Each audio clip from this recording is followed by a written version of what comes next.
I used to have gout. The attacks came just about every month, and they were simply awful. Now, I haven't had an attack for more than 2 years. I don't think I'll ever have another one ever again. At their worst, those attacks were disabling. I couldn't move. I couldn't go to work. I was literally unable to get up because even the slightest movement of the affected area was beyond unbearable. I couldn't sleep properly with bedclothes, which in cooler weather meant turning the heating up in the house. Not comfortable for my wife, not good for our energy bills. The causes of gout, and the real causes of gout. After my first encounter with gout, my doctor gave me the standard explanation of its causes. He said that gout was caused by excess uric acid in the blood. Uric acid is a byproduct of the processing of certain foods. The uric acid comes from the liver as a waste product. It's sent to the kidneys from where it is supposed to be removed from the body. I had gout because, in a nutshell, gout is what you get when your body isn't expelling all its uric acid. The excess uric acid forms tiny spike-shaped crystals. Those crystals get into your bloodstream. From there, they find their way into your joints. And from time to time, the immune system attacks them.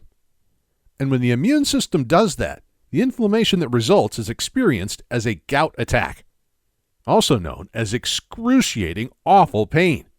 If you suffer from gout, then I truly feel for you. I know what you're going through. It's been just over 2 years now since my final gout attack, but I still remember what it felt like. Anyway, that was the doctor's explanation of gout. So far, so simple. Gout only gets worse. Over the first year or so, my gout attacks went from one attack every 1 or 2 months to monthly, and then occasionally to every few weeks. I started with the standard meds, anti-inflammatories, steroid jabs, drugs to reduce the uric acid in my blood. Really, despite his best intentions, I think my doctor was simply trying things out. Treatments are offered as much in hope as in the expectation they'll do anything. But even when a drug did do some good, I knew I was just managing the condition. And I realized that for many gout sufferers, this was the case. They could swallow any number of pills, inject as much steroid as their bodies could handle, and avoid every suspect piece of food and drink. The underlying problem, the actual cause of the gout, was still there, creating all sorts of problems for the body to deal with. I followed the typical do's and don'ts. It's typical stuff. Exercise more, lose weight, eat a balanced diet, whatever that is. Eat less red meat. Don't smoke. I never have. Go a couple days a week without alcohol. And it made precisely no difference to my gout at all. Although, to be honest, if I knew then what I know now, I wouldn't have bothered with any of that. Asking the awkward questions. My natural curiosity prompted me to ask questions about this disease. If uric acid leads to gout, then why did I suddenly have too much uric acid in my blood? Well, it makes sense that either A, I was suddenly producing too much of it, or B, that my body simply was no longer removing it effectively. And it turns out that the answer is B. In fact, for 90% of gout sufferers, scientists say that it isn't overproduction of uric acid that is the problem. It's the underprocessing of it. In other words, something's going wrong with the body's ability to expel uric acid properly. So I was quite puzzled. Here's how I thought about it. There was a time when I hadn't even heard of gout, much less suffered from it. Then I had gout for just over 3 years. And then 2 years ago, I experienced my last ever gout attack and never suffered another one. So, for a number of decades of my life, my body handled the uric acid effectively. Suddenly, it could no longer handle that acid properly, and so I found myself with gout. Fast forward after 3 years of gout, and once again, everything is fine. I'm gout-free. It doesn't take Sherlock Holmes to work this out. Remember, it's not that I'm producing too much uric acid that's the problem. It's that I'm no longer removing enough of it from my body. So at first, something in my body was working. It was getting rid of the uric acid. Then it stopped working, so I got gout. Then it started working again. The pain disappeared. There was no more flare-ups, and I was completely healthy once more. But there it is. I had gout because something had stopped working. And it's that something that had stopped working that most of our doctors are failing to address. If we find out what it is that stopped working and then started working again, then we found the key to ending gout forever. What I now know, but didn't know then. I haven't had even a whisper of gout now for over 2 years. And this is because, unlike most sufferers, I found a practitioner who tackled my gout from where it started, as opposed to just handling the symptoms. Once she'd done that, the problem of my body not processing uric acid properly was over. Bye-bye gout. I'm going to tell you about her approach now. But first, just be sure about this, because if you suffer gout, this probably is your experience too. Once my doctor decided I had gout, he followed a pretty standard pattern of advice, medications, and treatments. Doctors all over America typically focus on 3 different approaches to the gout problem. First, since uric acid is the byproduct of the food we eat, they look at dietary restrictions on food, mostly on red meat and alcohol. The thinking is that if less uric acid is being produced in the first place, there's less for the body to deal with. That sounds a lot more sensible than it actually is. Second, gout patients try drugs that tackle the uric acid that's already made it to the bloodstream. The aim here is to help the body do its job of dissolving this excess. That meets with unpredictable results. But worse, it's dealing with the excess uric acid, not the reason why there's excess uric acid. Finally, other drugs are offered to tackle the pain and inflammation of gout as it arises. Again, this deals with what is happening, but not why it's happening. Still, on the surface, all this is perfectly understandable, but there's a serious problem here. Because for as long as the emphasis is on tackling gout at the point where the disease is already in some way in motion, we're simply not addressing what set it in motion in the first place. We feel like we're doing something useful, but we're tinkering at the edges of the problem, which is why gout can and often does go on for years and years, yet it doesn't have to. Gout has dangerous risk factors. Things get a tiny bit worse. During that first visit, my doctor told me 2 other things, and I didn't like either of them. First, he pointed out that each gout attack makes another attack more likely. Once you've had a few attacks, that's about it. Get ready for gout as a regular thing. Some people that have had attacks of gout over a longer period can end up developing a more chronic or persistent form of gout. It's called chronic tophaceous gout, and the pain and loss of mobility is life-altering and disabling. Then he told me this. Gout is a risk factor for other conditions, some of them even more serious than the gout itself. In other words, because I had gout, it was more likely that I'd get at least one of those other conditions. And those other conditions included heart disease, particularly heart failure and strokes. He added that gout was also a risk factor for obesity, type 2 diabetes, arthritis, stress, and a number of unpleasant other conditions. And there isn't a limit on which of those afflictions I could find myself suffering from. It might be that, in time, I contracted just one of them, but it could be 2 of them, or 3. The possibility of my gout being a risk factor for me suffering all those at once did shock me quite a bit. I felt like I was just waiting for something else to go badly wrong with my health.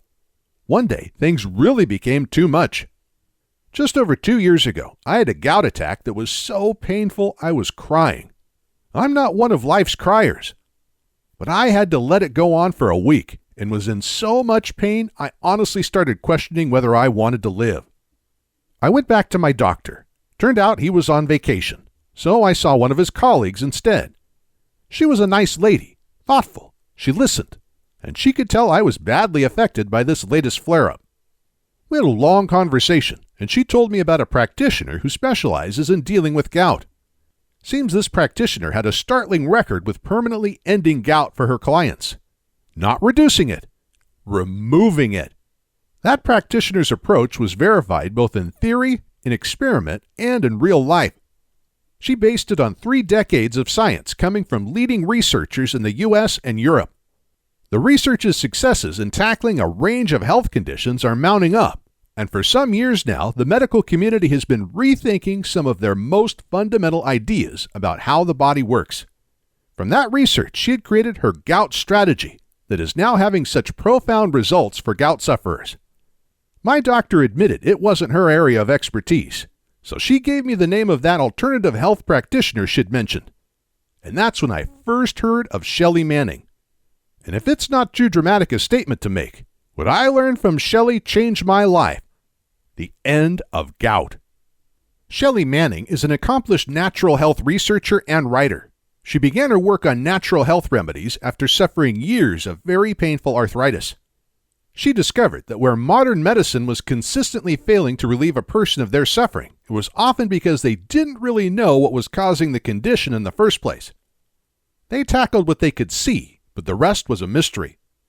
Shelley's research took in dozens of peer-reviewed studies from universities across the world, plus personal testimonies from hundreds of arthritis sufferers. She eventually became completely free of arthritis, which was not only an immense relief to her, but also it drove her to share her discoveries with others so that they too would never suffer such horrible ongoing pain. Both her arthritis and her gout remedies are hugely successful today, and many people have Shelley to thank for their pain-free lives. She laid out some simple gout truths that made perfect sense to me. First, she pointed out that doctors always tell you to eat healthily because, whether you're ill or healthy, it's generally sound advice. What's more, if you go from eating and drinking a lot of junk to eating lots of good quality food, then your overall health is bound to improve a little. But this is where I learned a startling insight from Shelley. You can eat correctly, as your doctors tell you to. But you can also eat correctly, specifically for gout, which isn't the same thing. Because you can eat food that specifically tackles gout head on. Food that removes the source of gout. That's something that stopped working that we learned about earlier. And that's a whole different ballgame. This ain't theory. How this insight came about is fascinating. Scientists have long known food is a medicine. But what's been happening since the 1980s is that scientists have steadily worked out why it's a medicine. Shelley Manning understands the science of this inside out, which she told me was jaw-dropping. But let me give you the short version, and we'll start with something really weird: your gut. No, your gut's not weird, not in itself, but check this out. You have, it is estimated, something like 75 trillion bacteria in your gut. There are more bacteria in the gut than cells in the entire human body, and you've had them all your life. The bacteria in our gut make up what is called our microbiome. The microbiome refers to all the bacteria that live with us in our guts. It's the community of bacteria, plus other microorganisms, that are permanently with us. There's nothing special or unusual about the human microbiome. In fact, plenty of mammals and some insects also have microbiomes. They're a fact of life. We humans have had our gut microbiome since the dawn of humanity. We need it. Bacteria is not always what you think it is. But, of course, when we hear the word bacteria, we imagine something awful. Disease, contagion, illness, death. Because mostly we associate bacteria with being very ill. There's something to fight off the moment we get them. We buy products from our supermarket that boast how quickly and effectively they kill bacteria. But bacteria are just single-celled organisms that can be found just about anywhere. Some are dangerous. Some are highly beneficial. It depends which bacteria they are, and it depends on where they are. Those that exist within us, within our gut microbiome, are largely beneficial to us. In fact, in a healthy human being, some 95% of them are responsible for a number of vital body processes that either keep us healthy or keep us alive. Yes, they're that important. We are, in fact, extraordinarily dependent on the health of our microbiome. So much about us on the surface, our health, our moods, our body weight, reflects what's going on in the gut. Incredibly, scientists are now recognizing that the microbiome, our gut bacteria, is so vital to our general health that some think of it as an organ in its own right. They regard it as important to our existence as the kidneys or the heart or the lungs. In fact, scientists are able to transplant the gut bacteria from a healthy person into the gut of a diseased patient in order to cure disease. Known as fecal microbiota transplants, these procedures repopulate people's unhealthy gut microbiome with healthy, thriving bacteria. Bacteria transplants. Who'd have thought it? But scientists state that's how vital it is to keep your gut in its best shape possible. We need to maintain a health ratio of 95% friendly, life-enhancing bacteria, with 5% being whatever else is there. When that ratio goes out of balance, humans become vulnerable to infection, poisoning, malnourishment, and a whole range of degenerative and lifestyle disorders. It's really hard to overstate how important our gut health is to us. Our gut health is our health. A healthy microbiome, a healthy gut, is our health in many respects. Obesity is now thought of as a gut disease. Unhealthy bacteria get the upper hand in your gut and cause the kind of food cravings that most of us find so hard to resist. And gut health also affects mental health, moods basically. Scientists now believe that persistently feeling low for no apparent reason may have a bacterial explanation. So let's be absolutely clear about this.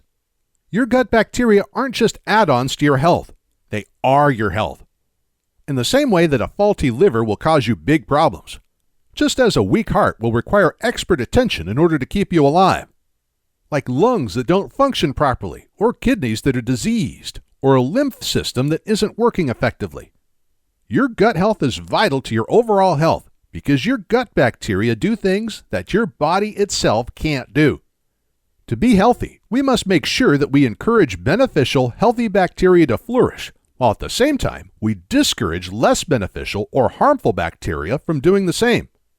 If we don't do this, then there are consequences, and gout is one of those consequences. And that's how I got the condition myself. Poor gut health gave me gout. It's done the same to you, but good gut health undid all that damage, making gout nothing more than a distant memory. And it can do the same for you. You really can do something about your condition now. The key to a healthy gut and a healthy body. What I learned from Shelley Manning is that if you practice healthy eating, then you may affect your gut health for the better, even if that wasn't your intention. In other words, by eating better foods, you may very well accidentally improve things a little.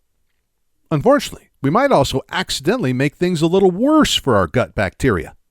Some healthy food actually isn't so healthy for our guts. If we want to tackle gout once and for all, we have to be clear about what helps us and what hurts us. So what Shelley does is remove the accident aspect of healthy eating. She focuses hard on what makes our gut bacteria healthier and happier. And she ensures that we don't do ourselves any harm by ingesting too much of what harms that bacteria. And this approach works. I finally won the struggle against gout because, for the first time, I could make conscious choices about eating for gut health. Here was something I could do that would directly tackle that nasty disease head on. Shelley's deliberate gout-focused strategy addressed my gout at its actual source. My microbiome flourished, and when it did, I did too, which changed my life forever. The link between your gut health and your gout. Scientists are now clear that gut health determines whether or not you have gout. How? By comparing the microbiome profiles, the bacteria profiles of people who have gout with the microbiome profiles of people who do not have gout. There is a clear difference.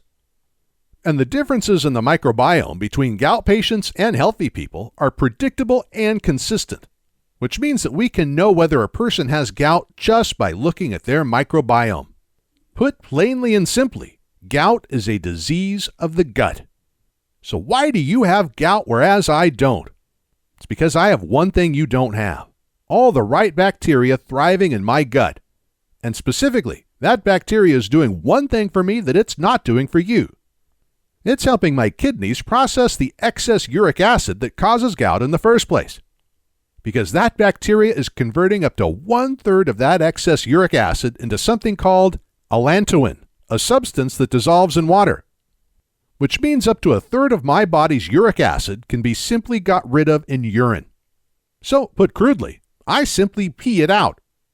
No need for my kidneys to process it all. My gut bacteria has it covered.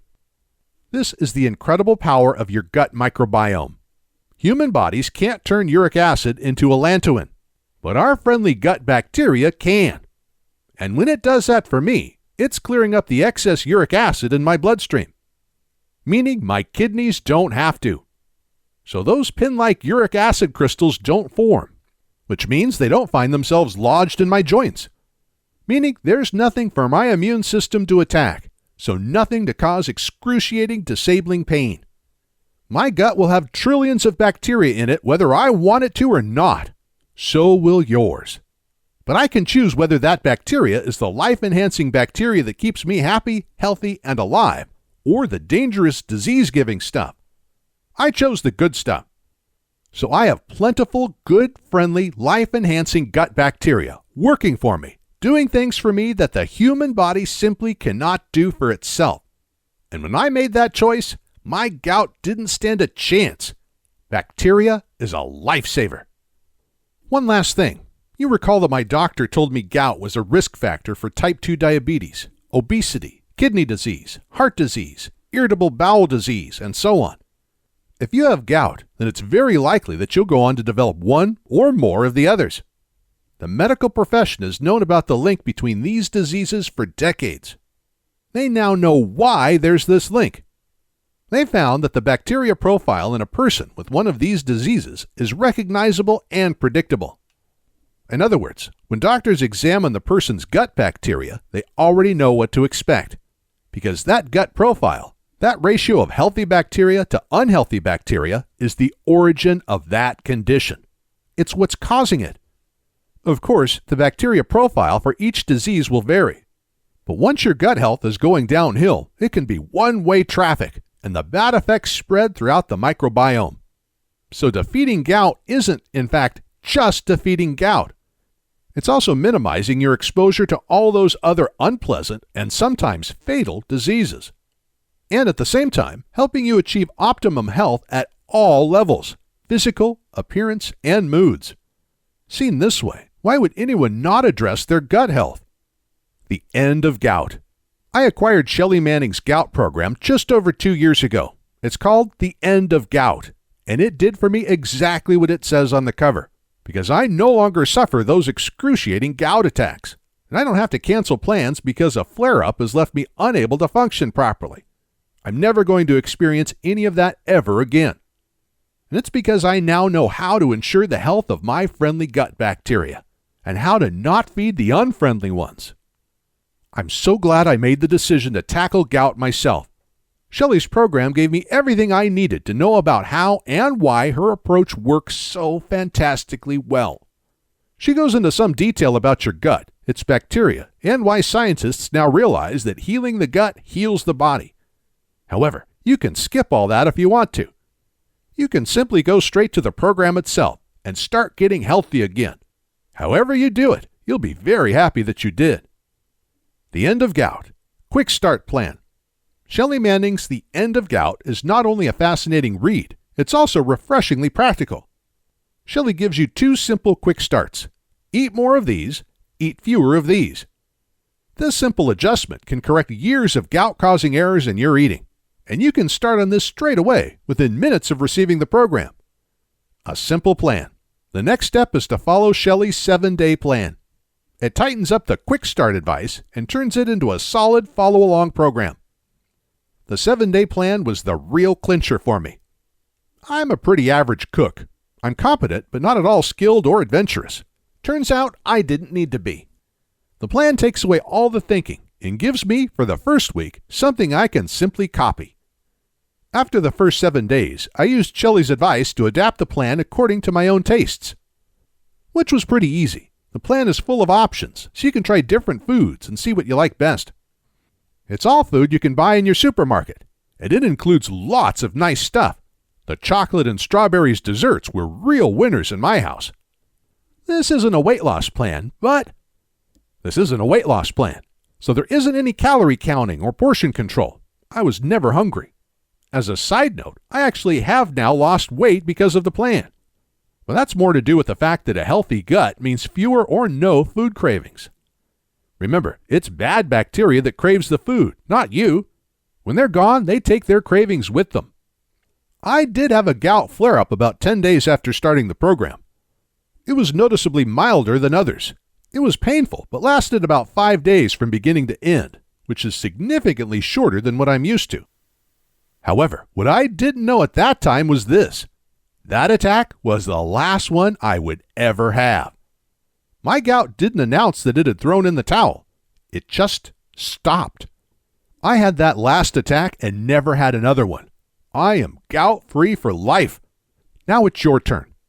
There's now thousands of us who no longer suffer gout because we tackled it at its cause instead of just tinkering with the symptoms. I'm one of them. Remember, I got gout for the same reasons you have it now. An unhealthy gut microbiome meant that bacteria that should have been removing a third of my body's uric acid simply wasn't. That bacteria had diminished to the point that my kidneys were trying to deal with the acid on their own, and they couldn't cope. Nor can yours. It wasn't that I was suddenly producing too much uric acid. It's that my gut was no longer able to help my kidneys remove it from my body. By following Shelley Manning's program, I ate myself back to health, and the transformation from gout to no gout almost felt like magic. You can possibly imagine it yourself, what it would be like to simply never have any gout ever again. Take my word for it, it's wonderful. No flare-ups, no pain, no being laid up in bed for days waiting for the pain to subside. No wondering if some future event will be messed up because I'm laid up in agony with another attack. Just as pleasing as that, I've also dramatically reduced my risks of suffering diabetes, kidney failure, heart disease, and some cancers. Shelley's program lays it all out for us. No special knowledge is required. I found it easy. This program is guaranteed. The end of gout works. The science behind it is solid and accepted the world over. Thousands of people like me, happy ex-sufferers, will confirm that repairing unhealthy bacteria is the way to remedy conditions like gout, conditions that doctors typically struggle with and never really cure. And since there's no doubt that you will enjoy the same results as the rest of us, Shelley offers you a money-back guarantee. If any time within 60 days of you purchasing the end of gout, your gout isn't completely gone, she'll give you your money back. Simple as that. So you can afford to be good to yourself, and you can start saying goodbye to your gout right now. Click on the link and get your own copy of Shelley Manning's The End of Gout. Buying her program was the single best thing I ever did for my health.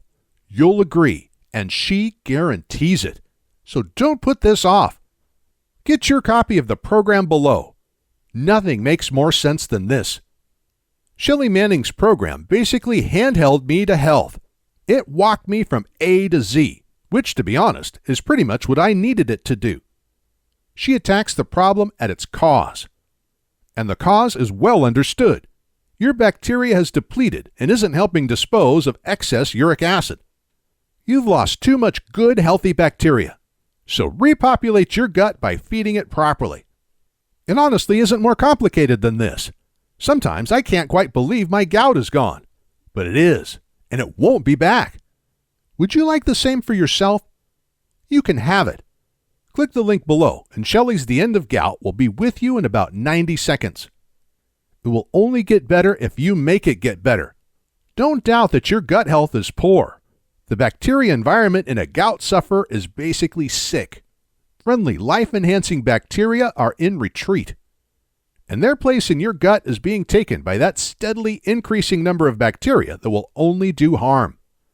Put that way, you perhaps realize that you don't have gout at all. You actually have a diseased gut.